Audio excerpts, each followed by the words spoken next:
참 예수님, 오늘은 1월 15일 연중 제1주간 토요일입니다. 마르코가 전해주는 바에 따르면 때가 차서 다가온 하나님 나라의 복음을 선포하신 예수님께서 구체적으로 실행에 옮기신 활동은 첫째가 제자들을 부르신 일이고, 둘째가 마귀를 쫓아내신 일이며, 셋째가 아픈 이들을 치유해 주신 일이었습니다.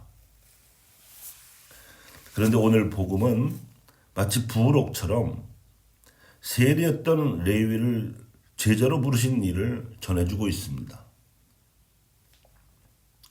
그런데 앞선 세 가지의 표준적이고 대표적인 복음 선포 활동에 대해서는 방관하던 바리사이파 율법학자들이 이번에는 공개적으로 비판하고 나섰습니다.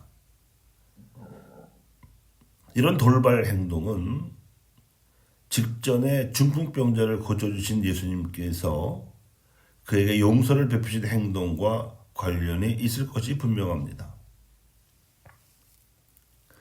왜냐하면 앞선 세 가지 활동은 예수님께서 당신의 신적 능력을 드러내신 것이지만, 세리인 레위를 제자로 삼는 일이나 중풍병자의 죄를 용서하는 일은 자기들 바리사이들의 관행에 도전하는 것으로 보았기 때문일 것입니다. 사실은 이 두 가지 행동에서야 비로소 예수님께서 선포하려던 하나님 나라의 복음이 제 색깔을 드러냅니다.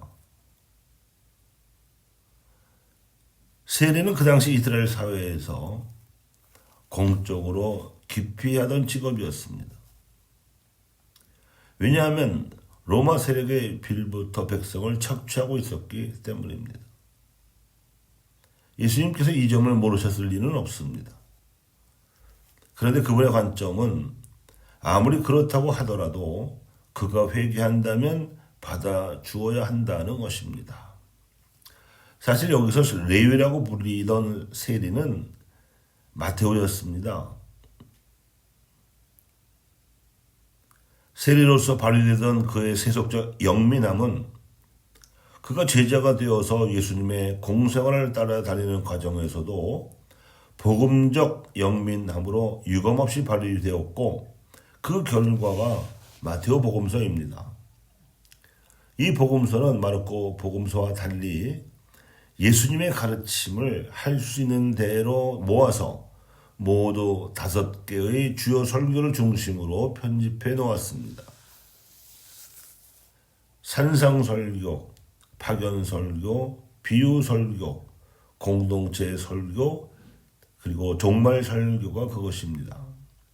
이것만 보더라도 세리 출신 마테오를 제자로 부르신 예수님의 선택은 넉넉히 그 정당성이 입증되고도 남습니다.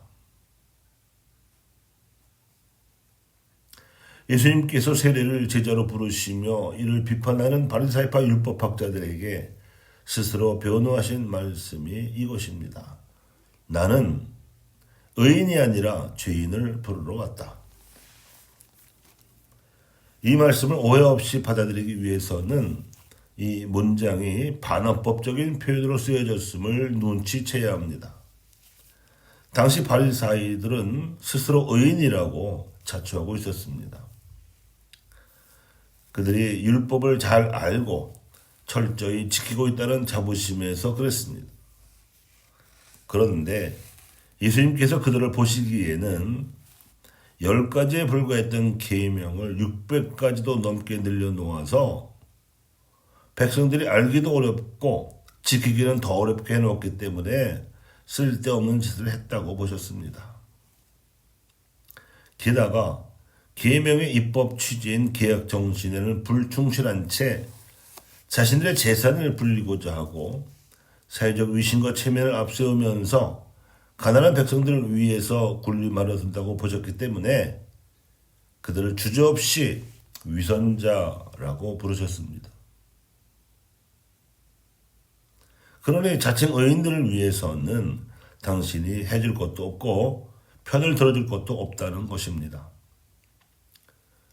이를 통해 예수님께서는 죄인이라고 인정하면서도 겸손하게 하느님 앞으로 나오는 이들을 부르시겠다는 당신의 선택을 분명히 하셨습니다. 이것이 가난한 이들을 위한 우선적 선택이라는 가톨릭 사회주의 명제의 복음적 근거입니다.